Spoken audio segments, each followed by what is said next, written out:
والصلاة والسلام على رسول الله وبعد.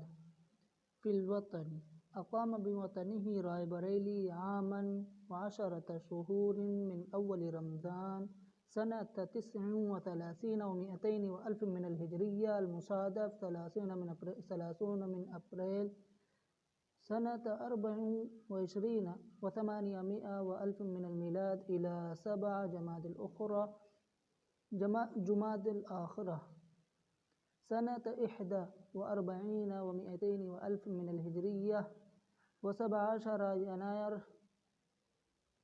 سنة 26 و800 وألف من الميلاد.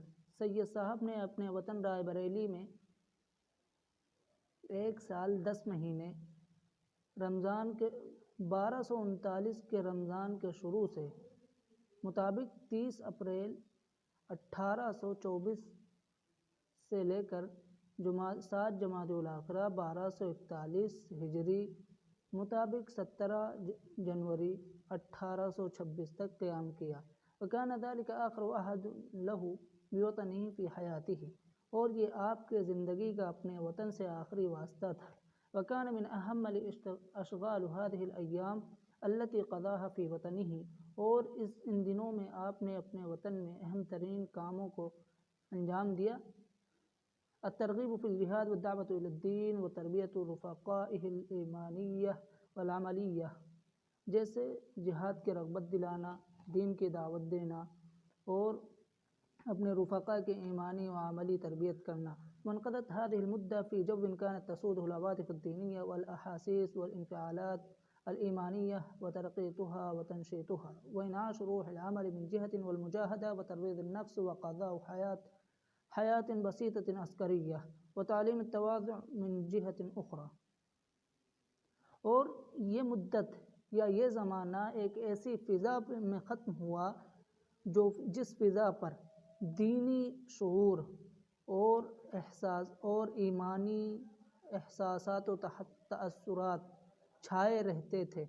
وترقیتها، اور جس کی ترقی اور نشو و نما ہوتی رہتی تھی، اور ایک جانب عمل کی روح بیداری ہوتی تو دوسری جانب مجاہدہ اور نفس کو قابو پانے اور عسکری نہج پہ یا جنگی نہج پر زندگی گزارنے اور تواضع کی تعلیم دی جاتی تھی. دوسری جانب تواضع کی تعلیم بھی دی جاتی تھی. وظلت قريته دائرة الشاہ علم اللہ خلال هذه المدة بكاملها مركزا للتربية العملية والروحانية، اور آپ کا گاؤں یعنی دائرہ شاہ علم اللہ اس دوران مدت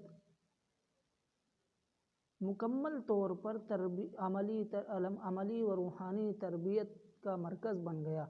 الحاجة إلى الهجرة. كان السيد أحمد ببصيرته ونظره الثاقب وإدراك الدين الحاد ينظر بأم عينيه ما كان يقاسيه الإسلام من جفوة وغربة وعجز علماء الدين وأهل العلم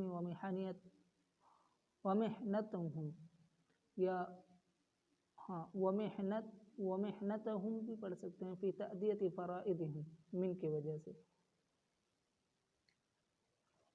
اور سید صاحب اپنی بصیرت اور اپنی گہری نگاہ اور اپنی دینی حس کے ذریعے آپ نے ان چیزوں کو محسوس کیا جو اسلام برداشت کر رہا تھا.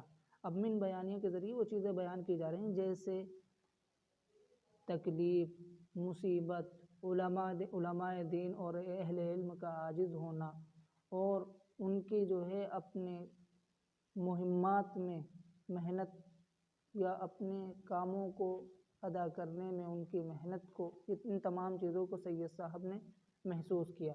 یا اس طرح بھی کر سکتے ہیں کہ جس چیز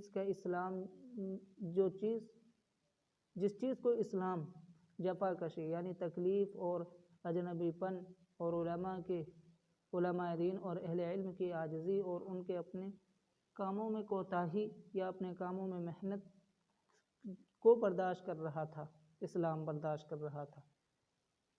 یا جو چیز اسلام کو ان تمام چیزوں کے ذریعے پہنچ رہی تھی. کان یرا غلبۃ القوى المعادیہ للاسلام وحالۃ بؤس المسلمین وشقائقهم فی پنجاب. اور سید صاحب نے یہ بھی دیکھ رہے تھے اسلام مخالف طاقتوں کو اور مسلمانوں کے حالات اور پنجاب میں ان کی بدبختی والاضطهاد المفرط والاستبداد الذي كانوا يلاقونه بأيدي السيف. اور سید صاحب جو ہے اس کھلے ہوئے ظلم و تشدد کو بھی دیکھ رہے تھے جس کو مسلمان سکھوں کے ہاتھوں برداشت کر رہے تھے. فَكَانُوا يَقْضُونَ فِي حَيَاةِ الذُّلِّ وَالِاسْتِكَانَةِ. چنانچہ مسلمان وہاں پر یعنی پنجاب میں ذلت و خواری کی زندگی گزار رہے تھے. وقد اصیبت الامہ بکاملها بعدم الثقة والشعور بالحرمان والذلة. كانت تصادر ممتلكات المسلمين وإقارهم بأعذار بسيطة لا قيمة لها وأسس مزورة. پوری امت عدم اطمینان، محرومی اور ذلت کے احساس تلے دبی ہوئی تھی اور مسلمانوں کی زمین و جائیداد کو ایسے معمولی عذر کی بنیاد پر ہڑپ لیا گیا جس کی کوئی ایسی معمولی عذر و اسس مزورہ اور بے بنیاد باتوں کی وجہ سے ہڑپ لیا گیا جس کی کوئی قیمت نہ تھی. وحولت غرف المسجد الشاہی فی لاہور المعروف بفن العمارہ واہمیتہ التاریخیہ الی استبل. اور لاہور کی شاہی مسجد کے کمروں کو الی استبل میں تبدیل کر دیا گیا. وہ شاہی مسجد جو کہ فن عمارت اور تاریخی اہمیت میں معروف ہے یا مشہور ہے. وفرض الحظر فی اماکن متعددہ علی الاذان. اور بہت سی جگہوں میں اذان پر پابندی عائد کر دی گئی. وحرمت عدۃ شعائر اسلامیہ. اور اسلامی شاعر کو کیا کہتے ہیں پامال کیا گیا. فثارت فی المسلمین بهذه الحیاة الذلیلة الودیعة آثار القلق والتبرم. چنانچہ اس ذلت و رسوائی کی زندگی یا اس گھٹیا اور رسوا کن زندگی کے ذریعے مسلمانوں کے اندر بے چینی اور اکتاہٹ کے اثرات بھڑک اٹھے. وہاجت فیہم حمیتہم الدینیہ والاضطراب النفسی الذی یخامرہ الشعور بالخیبہ. اور ان کے اندر دینی حمیت اور اندرونی بے چینی اور وہ اندرونی بے چینی بھی بھڑک اٹھی جس میں ناکامی و نامرادی کے احساسات بھی شامل تھے. فكيف كان يمكن احتمال ذلة المسلمين واحتقارهم وتسلط قوة معادية للإسلام عرفت بحقدها للإسلام والمسلمين. اور کیسے مسلمانوں کی ذلت اور حقارت کو برداشت کیا جا سکتا ہے اور کیسے اسلام مخالف قوتوں کا تسلط برداشت کیا جا سکتا ہے جن کے مسلمانوں کے خلاف کینہ کپٹ جو ہے معروف ہے مشہور ہے کہ یہ لوگ جو ہے مسلمانوں کے خلاف بغض رکھتے ہیں. اور کیسے اسلام مخالف قوتوں کا تسلط برداشت کیا جا سکتا ہے جن کے مسلمانوں کے خلاف کینہ کپٹ جو ہے معروف ہے مشہور ہے کہ یہ لوگ جو ہے مسلمانوں کے خلاف بغض رکھتے ہیں. وإرصادها لهم في هذه المنطقة الواسعة الواقعة على الثغور التي كانت دائما مركزا لأجيال المسلمين الأكفاء للخدمة العسكرية. اور کیسے اسلام مخالف طاقتوں کا مسلمانوں کے خلاف یا مسلمانوں کے لیے گھات میں رہنا ان علاقوں میں ان وسیع و عریض علاقوں میں اور ان علاقوں میں جو کہ ایسی سرحدوں پر واقع ہیں جہاں ہمیشہ مسلمانوں نے یا نئی مسلمان کے نسلوں نے عسکری خدمت کو انجام دیا. مسلمانوں کے خلاف اس جگہ پر ان کے گھات کو کیسے برداشت کیا جا سکتا ہے. كانت هذه الطغمة الحاكمة خطرا دائما على مركز الهند بدهلي وسائر أجزاء الهند الشمالي الغربي الغربية ومناطق الثغور وأفغانستان على الأخص۔ یہ ظالم حکومتیں ہمیشہ ہندوستان کے مرکز دہلی اور تمام ہندوستان کے شمالی مغربی علاقوں کے لیے خطرہ بنی ہوئی تھی، ومناطق الثغور اور سرحدی علاقوں کے لیے بھی، اور خاص طور پر افغانستان کے لیے خطرہ بنی ہوئی تھی۔ فأدرك السيد أحمد ورفقاؤه ينظرهم الثاقب وفراستهم البالغة هذه الأخطار الكامنة۔ چنانچہ سید صاحب اور آپ کے رفقا نے اپنے گہرے نظر اور اپنی زبردست فراست کے ذریعے ان چھپے ہوئے خطرات کو محسوس کیا۔ فمنح الپنجاب الأولوية لأعماله ونشاطه الجهادي۔ چنانچہ سید صاحب نے پنجاب کو اپنے اعمال اور اپنے جہادی نشاط کے لیے اولیت بخشی یا اولیت دی۔ اطلقت السید احمد سلطة الانجلیز على الہند والحروب الاہلیہ القائمہ بین المسلمین ومناظر انحطاط الاسلام۔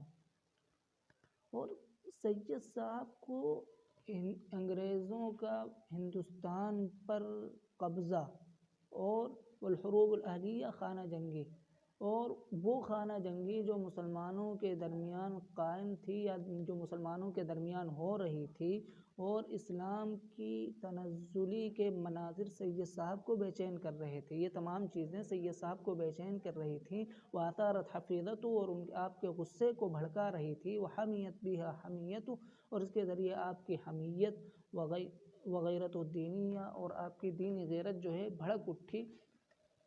أدرك أن إعلاء كلمة الله وإنقاذ الدول الإسلامية وحمايتها تطالب كل مسلم غیور يشعر بالمسؤولية الجهاد۔ اور سید صاحب نے محسوس کیا کہ اعلاء کلمت اللہ اور اسلام حکومت کو بچانا اور اس کی مدد کرنا، یہ چیزیں جو ہے ہر ایسے مسلمان غیور مسلمان کا مطالبہ کر رہی ہیں جو کہ جہاد کی ذمہ داری کو محسوس کرتا ہو۔ فكان يعتقد أن الجهاد من أهم شعب الدين وخطوة إكمالية لها۔ اور سید صاحب کا یہ عقیدہ تھا کہ جہاد جو ہے اسلام کے شعبوں میں سے، مطلب اسلام کے مختلف شعبے ہیں، اہم ترین شعبوں میں سے ایک شعبہ ہے یا ایک جز ہے، اور اس کے مکمل کرنے کا جو ہے یا اس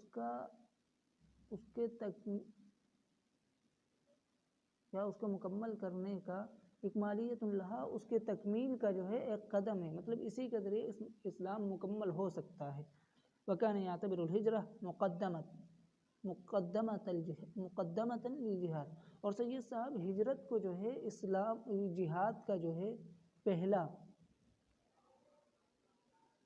یا سید صاحب ہجرت کو جہاد سے مقدم رکھتے تھے یا جہاد کا مقدمہ سمجھتے تھے، مطلب پہلے ہجرت کی جائے گی کیونکہ دارالحرب میں رہ کے ہجرت تو ہو نہیں سکتی، تو اس وجہ سے آپ نے افغانستان کا رخ کیا، وہاں سے لوگوں کو جمع کیا، اس کے بعد آپ نے ہجرت وہاں سے جو ہے جہاد کیا۔ لأن الجهاد في تلك الظروف، آگے وہی بات کہی جا رہی ہے، لأن الجهاد في تلك الظروف لم يكن ميسرا بدون الهجرة، کیونکہ ان زمانوں میں جو ہے جہاد بغیر ہجرت کے میسر نہیں ہو سکتا تھا۔ فأثارته الآيات الصريحة التي وردت في القرآن والأحاديث الواضحة على اتخاذ الخطوة۔ چنانچہ آپ کو وہ واضح آیتیں جو قرآن مجید میں وارد ہوئی ہیں اور وہ واضح حدیثیں آپ کو قدم اٹھانے پر ابھار رہی تھی۔ وكان الشوق إلى الحصول على رضا الله وحبه رائدا۔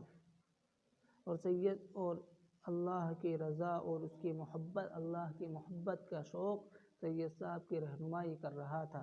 فوطدت الحقائق والمشاعر التي كانت تتغلغل في أعماق قلبه وأغوار فكره العزم على الجهاد والخروج في سبيل الله۔ چنانچہ وہ حقائق اور وہ احساسات جو سید صاحب کے دل کی گہرائیوں میں اور آپ کے فکر کے نہاخانوں میں ابال مار رہے تھے، وہ آپ کے جہاد کے عزم کو اور اللہ کے راستے میں نکلنے کو مضبوط کر رہے تھے۔ کان السید احمد یہدف رئیسیاً الی تحریر الہند من حیث المجموع۔ چنانچہ سید صاحب نے کلی طور پر ہندوستان کو آزاد کرانے کا مقصد بنایا، کما یتضح من رسائلہ العدیدہ التي بعث بها ولاة الامراء والحکام فی الولایات الہندیہ والامراء وحکام الدول الاخرى خارج الہند۔ جیسا کہ سید صاحب نے ہندوستان کو کلی طور پر آزاد کرنے کا اپنا مقصد بنایا، جیسا کہ آپ کے متعدد خطوط سے واضح ہوتا ہے، جس کو آپ نے بادشاہوں والحکام فی الولایات الہندیہ اور ہندوستان کے صوبائی حکاموں کو اور امراء کو اور دیگر دوسرے ہندوستان کے باہر دیگر دوسرے مملکت کے حکاموں کو بھیجا۔ ولیکن پنجاب کانت تقتضی الاولویہ والاسعاف العاجل نظرا لاستقرار حکومت رنجیت سنگھ فیہا۔ لیکن پنجاب اولیت کا تقاضا اور جلدی کا تقاضا یا جلد بازی کا تقاضا کر رہا تھا، رنجیت سنگھ کے حکومت کے قائم ہونے کو دیکھتے ہوئے ورسوخها عملیاً اور اس کے عملی رسوخ کو دیکھتے ہوئے اور ان چیزوں کو دیکھتے ہوئے وتعرض المسلمین بسببها للظلم والاستبداد، جس کی وجہ سے مسلمان ظلم و ستم کو برداشت کر رہے تھے۔ ثم ان المصالح العسکریہ والوعی السیاسی كان يقتضي أن يبدأ هذه الحركة من الثغور الغربية للهند باعتبارها مركز قبائل الأفغان الأقوياء والبسلاء المتحمسين الغياظ الذي كانت تقوم مع أفراد أسرهم وأقاربهم علاقات البيعة والاسترشاد مع السيد أحمد۔ پھر جنگی مصلحتیں اور سیاسی شعور تقاضا کر رہے تھے اس بات کا کہ سید صاحب اپنی تحریک کا آغاز ہندوستان کی مغربی سرحد سے کریں، اس اعتبار سے کہ وہ مغربی سرحدیں جو ہیں وہ افغانی بہادر اور متحمسین پرجوش اور ان غازیوں کا یا ان لوگوں کے قبیلوں کا مرکز ہے جن کے جو ہے سید صاحب کے ساتھ بیعت، رشتہ داری اور دیگر دوسری چیزوں کا تعلق قائم تھا۔ وَكَانُوا كَثِيرُونَ مِنْهُمْ يَشْتَرِكُونَ فِي جَيْشِهِ، ان میں سے بہت سے لوگ آپ کے لشکر میں شریک ہوئے۔ وَأَكَدُّوا أَنَّ هَذِهِ الْقَبَائِلَ سَتَنْصُرُ، اور انہوں نے اس بات کی تاکید کی یا اس بات کو مؤکد بنایا کہ ہاں ان کا قبیلہ جو ہے آپ کی مدد کرے گا، وَتُسَاعِدُهُ فِي نَيْلِ هَذَا الْمَرَامِ، اور اس مقصد کے حاصل کرنے میں بھی آپ کی مدد کرے گا۔ ثُمَّ إِنَّ الْمَنْطِقَةَ كَانَتْ مُتَّصِلَةً بِحَزَامِ الْحُكْمِ الْإِسْلَامِي الْمُمْتَدِّ إِلَى ترکیہ۔ پھر وہ علاقہ جو کہ اسلامی حکومت جو ترکی تک پھیلی ہوئی ہے اس سے بھی ملا ہوا ہے۔ كان السيد أحمد يعد نفسه وجماعته لهذا الهدف السامي منذ بداية حركاته، تو سید صاحب نے اس حرکت کے ابتدا ہی سے اپنے آپ کو یا اس تحریک کی ابتدا ہی سے اپنے آپ کو اور اپنی جماعت کو اس بلند مقصد کے لیے تیار کیا تھا۔ اس کے بعد انشاءاللہ آئندہ